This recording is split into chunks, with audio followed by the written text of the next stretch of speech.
Today, we'll be going over the different tours that are available around Walt Disney World to help you decide if this is something you may want to experience during your next trip.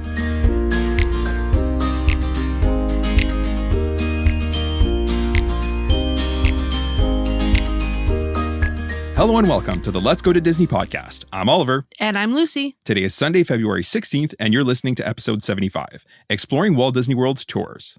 Before we get into today's main topic, here's what's going on in the parks right now. Disney Parks blog shared a look at some of the new and returning offerings coming to EPCOT Flower and Garden Festival this year. There will be an all-new topiary at the entrance to EPCOT. It will feature Maui, Moana, Heihei, and Pua, which is the little pig. I actually had to look that up because I didn't know. There will be a new nautically themed playground that pays homage to the EPCOT resorts. This will be located between the Imagination Pavilion and the entrance to the World Showcase. It'll be named Play Along Bay, Play Garden presented by Smucker's Uncrustables. Okay, that's quite the mouthful. No pun intended. And you can kind of see the name, right? So Play Along Bay, kind of a nod to Storm Along Bay. Yeah. And right behind this new playground, there's actually going to be two new outdoor kitchens, which is what the booths are called for this festival. And these are Yacht Grub and Beach Grub. Okay, so the foodie guide will be released soon to get a look at what these new booths will have to offer. And the returning Florida Fresh and Epcot's Farmers Feast outdoor kitchen will be relocated to Communicore Hall and Plaza for this year. And it wouldn't be a festival without merch, especially since it's the festival's 30th year. There will be Orange Bird and Spike the Bee themed merch, and you can visit Disney Parks blog to get a look at some of the offerings and what they're going to look like. Over in World Celebration, there will be a new garden featuring the emotions from Inside Out 2. That should be fun, and we're excited to see that one. The kids will be excited to see that one too. Absolutely. So Disney has also said that there will be a new larger-than-life gallery at Communicore Hall featuring Disney's horticulture team and how they bring the topiaries to life for the festival. They did a great job with the Disney of Broadway display for the Festival of the Arts, so we're really excited to see what they're going to put on here for the Flower and Garden. The festival is set to kick off on March 5th, and we cannot wait to see the foodie guide for this one since we are going to be there during that festival for our 100%. visit. We are definitely completing the Garden Grays this year. Yes, we are for sure. So beginning on July 17th, It's a Small World over in Disneyland is getting a third verse. The verse was written by the Richard Sherman of the Sherman Brothers, who wrote the original song as well as many countless Disney songs with his brother. Legends. Yeah. The Walt Disney animatronic in the show Walt Disney: A Magical Life that was set to open on May 16th for the 70th celebration has been pushed back to July 17th as well. Guess we'll have to wait a little bit longer before we are able to experience that during the celebration.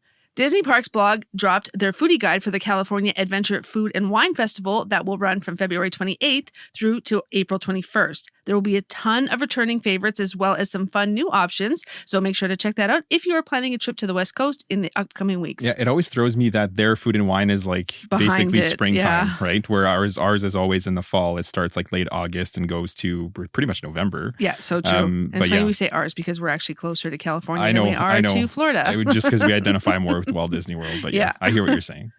For us, it's been a busy week after being back from my trip last week. It was right back into the swing of things at work and at home. Yeah, it was definitely nice to have you back, though, because it was busy without you. Well, thank you. I appreciate it. It's nice to be needed. Yeah, absolutely. So we're still in this deep freeze up here in Saskatchewan, Canada. It's been almost 3 weeks at this point where it has not dipped warmer than minus 20. Like, it hasn't gone up warmer than minus 20. It's becoming unbearable. And it looks like it's not letting up anytime soon until probably the middle of this week, like Thursday, maybe even Friday. closer to end of next week. So we are, like I said, we're pretty sick of this minus 20 to minus 40 weather. And we're definitely looking forward to something milder. I think not this week, but next week is supposed to be like 0. We're going to be in shorts and t-shirts up here. Yeah, no kidding. We're 83 days out from our next trip at this point, and it cannot come soon enough. Yeah, agreed 100%. And with that, let's get into today's main topic, which is the different tours that are available around Walt Disney World. So as you guys know, I just recently returned from Walt Disney World, and while I was down there, I actually did 3 tours, which was the Wild Africa Trek, Behind the Seeds, and Keys to the Kingdom. While these are some of the more, popular tours at Walt Disney World, there are quite a few others available as well. So today we're going to touch on our experiences for the tours that we have done and talk about some of the others that are available across property. Yeah, so let's kick things off with what is potentially the best known and most popular tour at Walt Disney World, which is the Keys to the Kingdom tour. This tour happens at Magic Kingdom, and it's a 5-hour walking tour that will take you all around the park and into backstage areas and even down into the infamous utilidors. Yeah, which is awesome. The tour happens pretty much every single day, and the cost varies between $149 to $169 per person. There is a 15% discount for annual pass holders and DVC members for these as well. You do need to be at least 16 years of age or older to take part in the tour, so unfortunately, it's not for the littles in your party. Yeah, and you can book this at 60 days out, just like any other experience on property and dining, essentially, right? And it's a fairly popular tour, so if you want to take part, you should definitely be looking at booking that when, your 60-day window opens.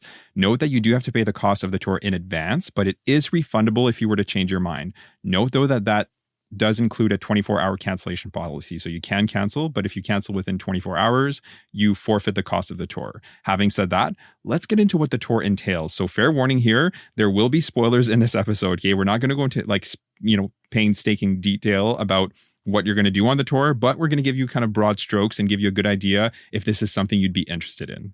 So the tours have a few start times every day, but since this is a 5-hour walking tour, they all start fairly early in the morning. So usually these are 8 o'clock, 8:30, 9, or 9:30 a.m., meaning the latest tour will be wrapping up around 2:30 p.m. Both times we've done it. So when Oliver and I did it together, and then when he did it alone, we did the 8 a.m. tour, which is probably the best time in our opinion, since it gives you back the most time for the rest of your day in that park. And this is probably a good time to mention too that you do need park admission for this tour. So the cost of your ticket does not include park admission. So you will need a park ticket and then your ticket for the tour on top of that. So in that context, it's definitely not cheap, especially when you have more than one person doing the tour. But having said that, this tour specifically is 100% worth it in our opinion.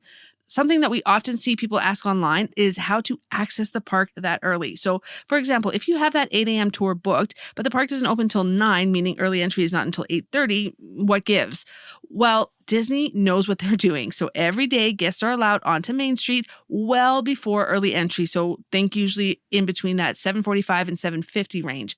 And if for some reason it was a touch late, the tour is not going to start without you because literally everyone else that is on the tour with you is also waiting to get in. So don't worry about that at all. We promise you will get in on time for your tour. Yeah, 100%. Good point. And the same applies for dining reservations, just like as an aside, right? So we often will see that guests are like at the front of the touch points, right? Nervously asking cast members like, hey, we have an early breakfast reservation. It's like, don't worry. They always let people in like well before early entry. So you will make your reservation or you will make your tour. You don't need to worry about that.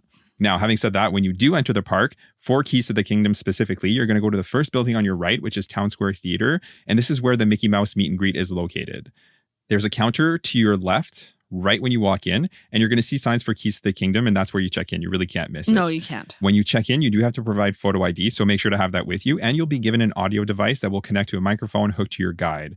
You get a lanyard with a little pouch for it, so you don't have to worry about carrying it around, which is pretty nice.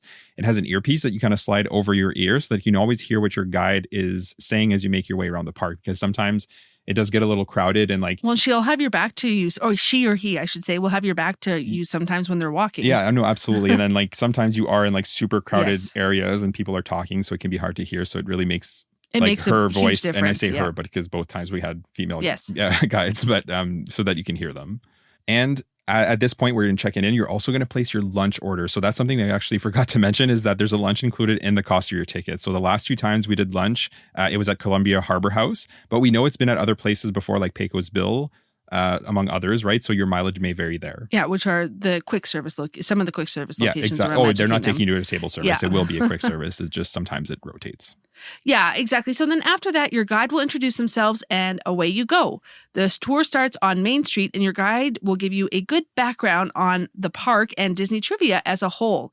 You'll then work your way up Main Street. They're going to draw your attention to the names on the windows that line the street. So each of these are named after fictitious businesses or stores, but the names are nods to previous Imagineers and people who have impacted the Walt Disney Company in a significant way. You cap this portion with the window for Walt above the Plaza restaurant at the end of Main Street closest to Cinderella's castle. After this, your guide will take you into Adventureland and you'll get to experience an attraction. The first time we did it, it was the Enchanted Tiki Room, and Judith, our guide, gave us the history on that attraction. Yeah, exactly. And my most recent trip, just like last week, right? A couple weeks ago, rather, we went to Jungle Cruise. So our tour commandeered a boat, and we had our guide, Christina, give us essentially a background on this attraction on both coasts. And after that, we made our way to the area where Adventureland becomes Frontierland, right near Pecos Bill and Golden Oat Outpost, if you can imagine that, essentially right where the parade normally kicks off. That's where you're going to enter the backstage area of the park. Okay, so back there, you're going to get to see where they keep the parade floats. And we spotted some of the Christmas and Halloween floats, as well as some that are used daily. You're also going to get a look at the electrical water pageant floats. And you can kind of see where those are stored during the day and the route that it takes to get out to Seven Seas Lagoon every night. On my most recent tour, we actually witnessed cast members wearing only like the hats and shoes of their characters, or their friends as they refer to them. And they were practicing the choreography and timing for the cavalcade. And that was really, really awesome. That was like a real treat. After that, you come back out into the park at Frontierland and walk over to Columbia Harbor House for lunch. So note that this is around the halfway point during the tour. So if you had that early tour, this is going to be a really early lunch, as early as 10:30. So that's just something to be mindful of there. We didn't really have big breakfast on those days. So if you have that 8 to 8:30 tour, it works out well. You're probably hungry by then. So don't have a big breakfast. Yes. You know what I mean? Like if you are there at 8 or 8:30, again, lunch is going to be like between 10:30 and 11. So yeah. You'll be good to go. Yeah. And so then after that, you're right near Haunted Mansion. So you'll get a good background trivia on the attraction before getting onto the actual ride to ride the attraction. Your guide will give you some good things to watch out for that you may never have noticed before when you ride. Yeah, exactly. So it's fun to they have pointed out things, and I'll just give you an example. So if you've ridden the attraction before, this is going to get a little bit dark, but like after you do the room where the bride, essentially you see that like all the husbands that she's gone through and hatcheted, essentially, when you go backwards and you fall, she's essentially pushing you from the house, right? So you become the 1000th ghost. Yes. And that's why the caretaker looks surprised. Again, I never knew that, right? That we were being pushed to our death. Exactly. And that you essentially, And that's why you are then singing in the graveyard with the ghosts. Well, exactly. Yeah. You're joining them, right? Yeah. So anyways, I thought that was super interesting because I never knew that. Nope. Judith told us that on our first tour. And once everyone is out of there, you walk into Fantasyland, and that's where you're going to walk into the Utilidor. So you enter right near Friar's Nook. There's a door back there that doesn't look like much of anything, but there's an entry point that leads to stairs that will take you down into the Utilidor. So you see and do quite a bit when you're down there, but you're going to get a good idea as to how everything operates as well. You'll also get to walk into the tailor shop and see the cast members working on the character costumes. Our first time around, one of the cast members came out and actually passed around the head for Eeyore, and Lucy actually got to hold it, which was pretty cool. Yes, it was. We also got a bit of fabric for the iridescent material, essentially, that was used during the 50th celebration. And that's a keepsake that we still have, right? It was just like a little square, but we got to keep it. And I thought that was a nice memento. There wasn't any of that on my second tour, though, so your mileage may vary there. After that, you walk through a few other areas, and finally, right near where the custodial offices are, the walls are kind of lined with photos highlighting the history and the future of the parks. Your guide gives you a good history lesson on Walt and Roy and their history of what made it all possible. And both times this part got a little misty, right? So a little bit emotional. Yeah, absolutely. So then after this, you're going to come out of the Utilidors behind the Main Street Bakery on that side of Main Street. So you get a good look where Tinkerbell lands during the Happily Ever After fireworks. And then you come out right near the front of Town Square Theater. And that pretty much wraps up your tour from there. So then you kind of say goodbye. You'll give back your audio device and you'll get your Key to the Kingdom pin that is exclusive for guests who take part in the tour. And then that's the end of it. Yeah, both times were great experiences. And honestly, I wouldn't hesitate to do it again. I definitely intend to do it again someday. And definitely when the kids are old enough. So when they're like, it's 16, right? So it's we have a little bit. Yeah, we have a few years to go still. That's okay. But I think they would really enjoy that too. I don't see them stopping these tours anytime soon. No, exactly. Yeah, honestly, it is such a great tour. Highly recommend. Pretty much anyone would enjoy this, whether you're a Disney history fan or you just have an appreciation for the parks or the Walt Disney Company as a whole. It's a no-brainer. Like, you don't even have to know anything to just appreciate it. No, they will tell you a bunch of stuff that you probably didn't know, right? So yeah, it's interesting. Yeah, absolutely. So, all right. Next, we are heading over to Animal Kingdom Park for the Wild Africa Trek. Now, there's actually a bunch of different tours at this park, but we'd say this is probably the most popular and if not definitely the most in-depth. This is a 3-hour trek around the Kilimanjaro Safaris area of the park. So during this tour, you'll get a closer look at the animals that live at the park.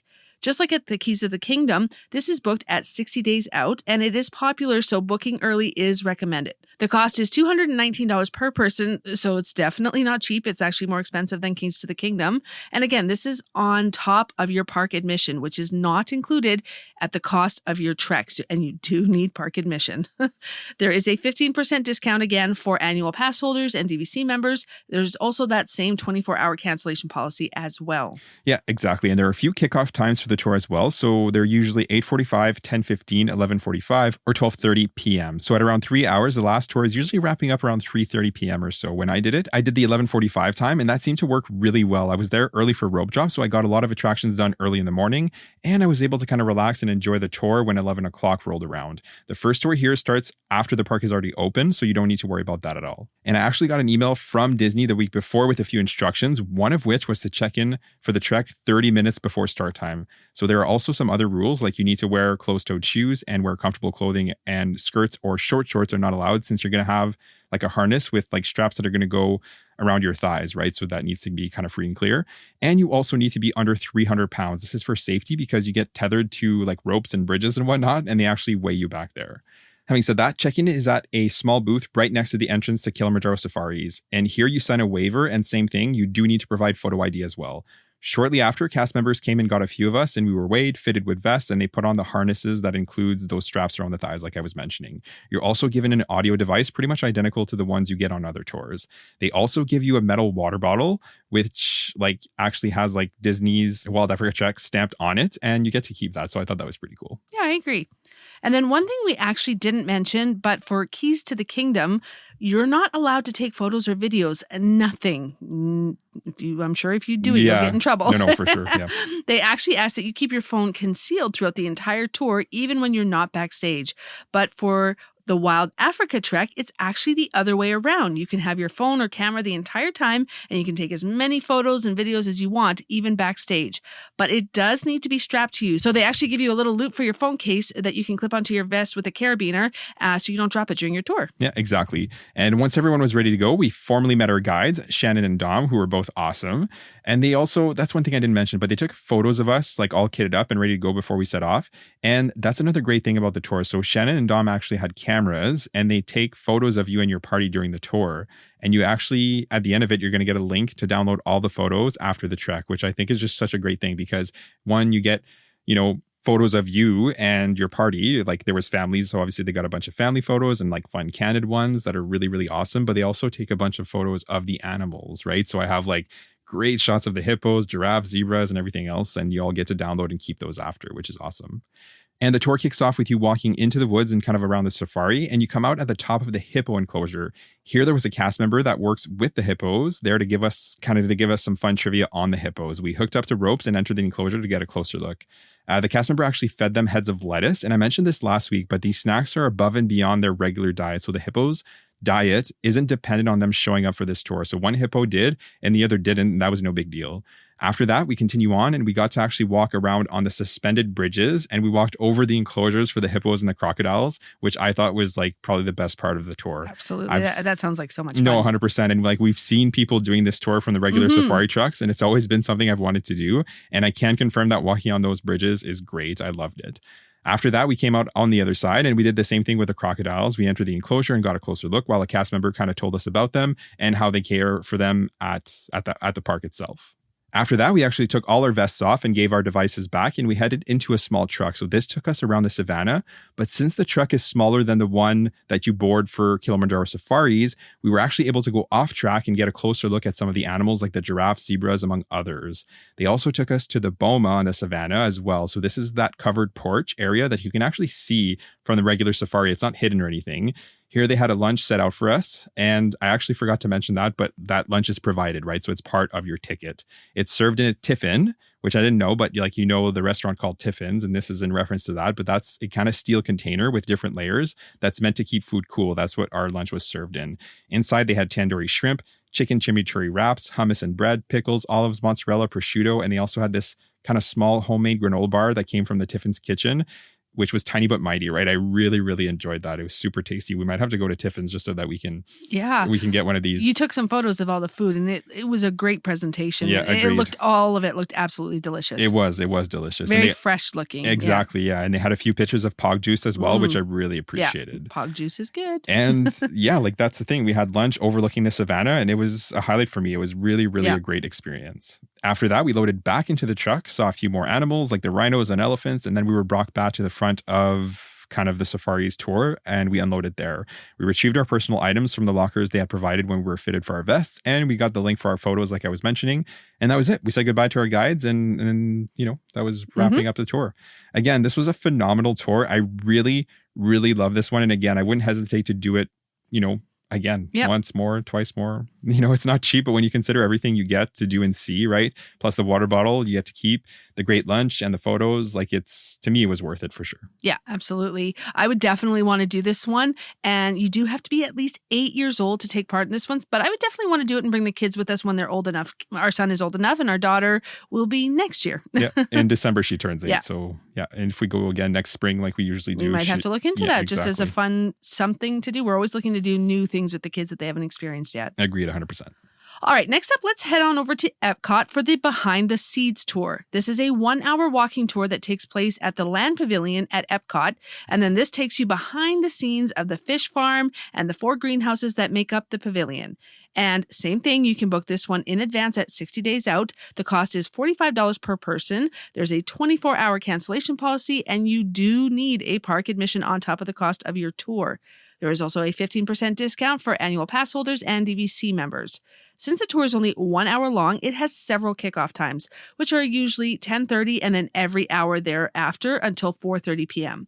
And because of this, it's not nearly as important to book in advance, and oftentimes you can actually find availability on the day of your visit. So it could definitely be more of a last-minute splurge than the other tours we've mentioned so far. Yeah, that's a good point, because I can attest to that. Because like when I was checking in for my tour, there was a couple of people that just walked up and was like, hey, is there a room on this tour? And she's like, yeah, there's still 3 spots left. So you might be able to get lucky if you didn't plan on it, but you're kind of coming off the ride and you're like, you just need a place to cool down for a little bit, and you're willing to just learn some stuff.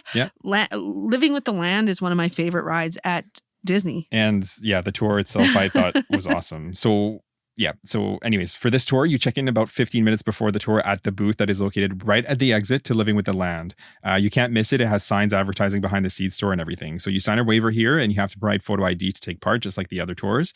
But unlike the other tours, guests as young as 3 years old can take part in it. Of course, the older your kids are, the more they're going to get out of it. But if you really wanted to experience it and you kind of have younger kids, this is an easy one to be able to do because it allows young kids and it's not very long. So it's the best of both worlds.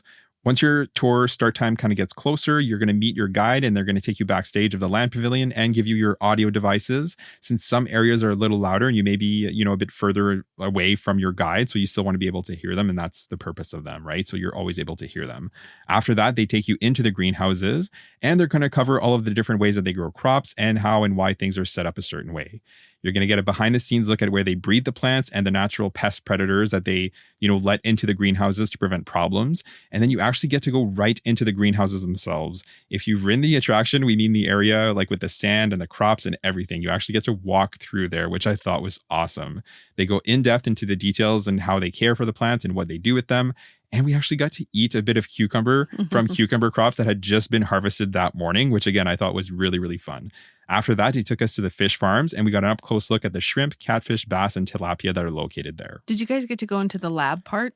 Yes. You did? Yeah, exactly. And you get to see kind of like where they breed the plants because they do like bioengineering there. Because we always see the workers sitting there. Yeah.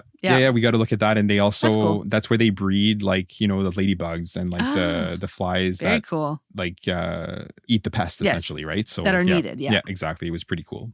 And once we were done there, that was pretty much it. The tour is only 1 hour long, right? So it does go by pretty fast, but it's really informative. It essentially goes deeper than what you get from the pre-recorded voice on the attraction, right? Plus you actually get to walk backstage and like into the attraction, which again, to me, makes the whole cost of it really worth it. Absolutely. And again, if you've ridden this attraction before, you've likely seen guests experiencing this tour.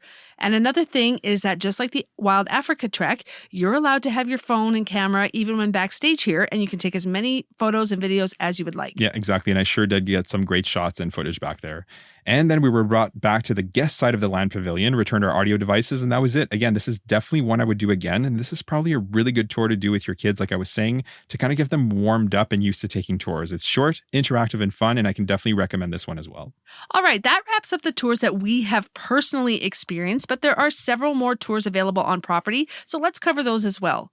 So going back to Animal Kingdom, because they have the most tours available and they have the 2 tours specifically that are very similar. The first one is called Caring for Giants. This is a 1-hour tour where a guide will bring you close to the elephants that live at Animal Kingdom, and you'll actually be able to get as close as 80 to 100 feet to them, which is closer than you'd be able to get on the regular safari tour. Yeah. Your guide will also provide insight into the animals themselves and how they are cared for at Animal Kingdom. The tour is $39 per person, and it can be booked in advance. There is a 24-hour cancellation policy, and discounts are available for annual pass holders and DVC members. You do have to be at least 4 years old to participate as well. Similar to the other tours, you check in 15 minutes prior to the start time at the Curiosity Animals Tours kiosk near the entrance to the Kilimanjaro Safaris. Yeah, and the second experience is up close with rhinos. So the tour is essentially the same, right? Except it's a touch more expensive at $49 per person. Your guide is going to take you backstage to get a closer look at the rhinos. And here you're going to learn more about these animals and the challenges that they face in their natural habitats, as well as some insights as to how they care for the ones that live at Animal Kingdom. So 4 years old, right, to be able to experience check-in and everything else works essentially the same as Caring for Giants, right? We've talked about it, and we're almost certainly going to do one of these during our next trip. It's pretty inexpensive, especially with our annual pass holder discount. And we think the kids are going to love, kind of getting to go backstage and getting a closer look at these animals. Again, 1 hour long is not long, right? So it's going to be perfect for them. And I think Caring for Giants is what we're going to do. I think they would really like that. Yeah, I think in May, we're going to do one of them for sure. Yep. I'm excited. Yep. And then lastly, for Animal Kingdom, you've got the Savor the Savannah tour. This is kind of an abbreviated version of the Wild Africa Trek, essentially without the trek part. The cost is $189 to $199 per person, depending on the time. And it usually only happens once a day at 3:15 p.m. once all of the Africa treks are done for the day. You'll get in a small truck and get a closer look at the animals that live in the savannah, and your guide will go deeper into the species and the operations at Animal Kingdom. Once you're done there, you'll be taken to the boma on the savannah, and here you're going to enjoy elevated eats and sips. You'll also get some tapas-style offerings paired with beer or wine. Guests must be at least 8 years old to participate in this one as well. And obviously for the beer and wine, you need to be over 21 years of age, and you may have to provide ID, so keep that with you. Yeah, exactly, 100%. And again, we haven't done this one, but I feel like it would be fun for you and I to do this together without the kids. Yeah, right? I agree. If we were to take the kids, we'd probably do the Wild Africa Trek because they both like thrills, and I think they'd definitely get a kick of being like tethered and going on the bridges and stuff. Yeah. And actually getting to go inside the enclosures. That's the one I would want to do with them. But this, just you and me, I think would be really fun. All right, going not too far and on the same kind of type of tour, we're heading to Animal Kingdom Lodge. So in case you didn't know, the Lodge is kind of an extension of Animal Kingdom Park because there are savannas here as well where animals actually live. There's also the same team of cast members that are charged with the care of these creatures. So if you've never visited the resort, it's really beautiful, you guys. One of our favorites hands on down. property. Yep. Like the lobby is massive and so well themed, and it's pretty much jaw-dropping, especially at Christmas. And the back of the resort is just savannas, right? So think savannas with animals like giraffes, zebras, all antelope. over the place. They're everywhere. 100%, right? Among many, many others. Yeah. And given that the animals are here, they also offer a tour as well, which is called the Starlight Safari Tour. This is an after-dark safari tour around the savannas at the resort. You'll board an open-sided vehicle and go into the savannah to get a nighttime view of the animals that live there. Guests are provided with night vision devices so that they can see the animals in the dark. You're going to see giraffes, zebras, wildebeests, antelopes, ostriches, and over 20 other species of animals that call Animal Kingdom Lodge home.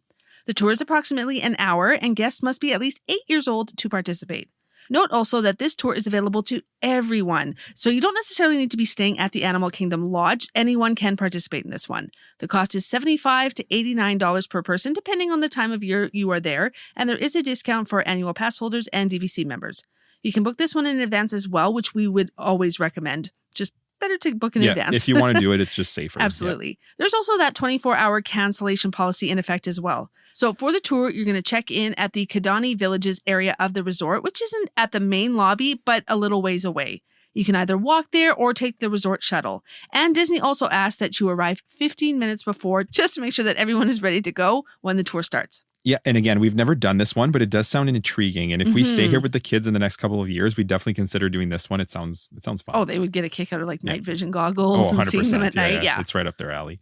Heading back to EPCOT now, we've got EPCOT Seas Adventure Dive Quest. So now it's important to note that this experience is actually on hiatus as we speak, but it's set to return in the spring of 2025, so very soon. Another important caveat is that you do need to have an open water scuba certification to take part in this experience. So unfortunately, if you've got like zero scuba experience, you won't be able to participate. Which is us. Yeah, exactly. But if you do, you're going to get to dive in the 5.7 million gallon saltwater aquarium at the Seas Pavilion. Your whole experience will last 2 hours. 40 minutes of that will be on the actual dive, and the rest is going to be kind of a backstage tour of the inner workings of the aquarium. Friends and family won't be allowed backstage, but there will be a viewpoint in the tunnel of the Seas with Nemo and Friends where they're going to be able to get the best view of you if they aren't participating themselves. The cost of the dive is $229 to $249 per person, and there is a 24-hour cancellation policy, just like all the other tours. Advanced reservations are highly recommended as space is limited. We're not scuba certified, like Lucy was saying, so we have no plans to be scuba certified in the near future either, right? So never say never, but it's not something we're likely to experience. But if you are a scuba diver, right, like you happen to be, and it's something you enjoy doing, and you love Disney, this could be right up your alley. Absolutely. And then the last one we'll touch on today is the Wilderness Back Trail Adventure. So this one is over at the Fort Wilderness Resort and Campground. For this tour, you're going to get on a Segway X2 and go for a 2-hour circuit that includes visits to the stables at Tri-Circle D Ranch and Glassy Bay Lake. If you've never ridden a Segway before, have no fear. It's fairly easy to master, and you will get a 30-minute tutorial on how to ride this and practice time in the Segway itself before you head out. You'll also get a helmet for safety and a headset to hear your guide. During the tour, your guide will share trivia, anecdotes, and Disney knowledge through your headset as you make your way around the property. A few things to note here. Because of the Segway design specifications, guests must be 100 to 250 pounds to participate and must be at least 16 years of age or older. You'll also be outdoors for the entirety of the experience, so dress for the weather.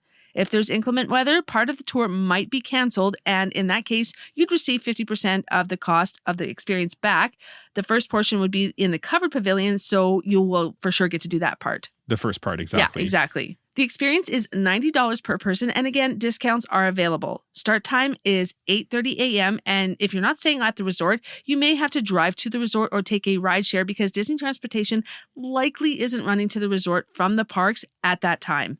There is a 24-hour cancellation policy, of course, and guests should check in at the bike barn at Fort Wilderness 15 minutes before the start of the tour. Yeah, I'll be honest. I kind of had heard about this experience on the periphery, but I'd never really looked into it until this weekend when I started working on this episode outline. But it literally sounds so fun. We might have to do this the next time we're down there, just you and I, because I would 100% do this. I've ridden a Segway before at work, and they're actually super, super fun. And a ride around Fort Wilderness, yeah, that sounds awesome. That's right. You rode a Segway all the way around the police station. Yeah. Yeah, we had them in one of my posts in Alberta. It's fun. It was like a community outreach thing, but they were super, super fun to ride. Yeah, and I agree 100%. This one does sound like a blast. Now, as you can see, there are quite a few tours available around property, and they cater to different age groups and different interests.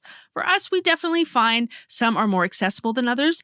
What we mean by that is that if this is your first trip, do you really want to commit 5 hours of your Magic Kingdom day to the Keys to the Kingdom tour? Don't get us wrong, it's absolutely amazing, but it's probably not what you want to do for your first visit. You'll probably want to experience as much as the park has to offer, and that totally makes sense. We did not do this on our first visit.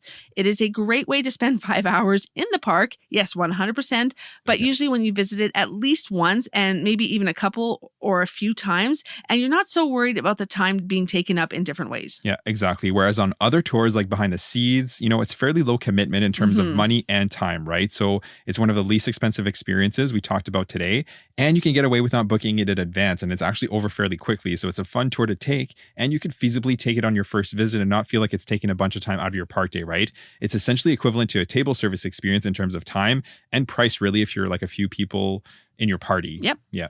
And like we were saying, right, we've only done a few of these so far, and we certainly intend to do more over our next few trips. And like we said, we're likely to do Caring for Giants for the kids on this upcoming trip. And Lucy and I would totally do that Segway tour on our next trip as well if it was just the absolutely. two of us.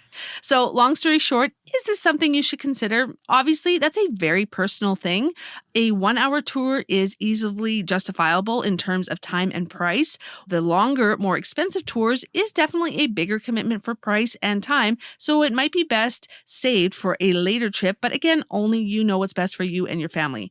What we will say is of the tours we've taken so far, we found them all to be great value and 100% worth it. So make of that what you will. Yeah, agreed 100%. With that said, thank you for joining us today to talk Disney tours. If you haven't already, make sure to subscribe to the podcast so you don't miss any future episodes. And as always, if you could leave us a rating and review, it would certainly be greatly appreciated. If you choose to do so, you can leave reviews right on Apple Podcasts. And for Spotify, you can leave a rating. You can also find us on Instagram and TikTok at letsgo.to-Disney, as well as on our Facebook page, Let's Go to Disney. We share some helpful reels here as well as some fun ones. The link tree in the show notes will take you to all of our socials. Have a great day, and we'll see you real soon.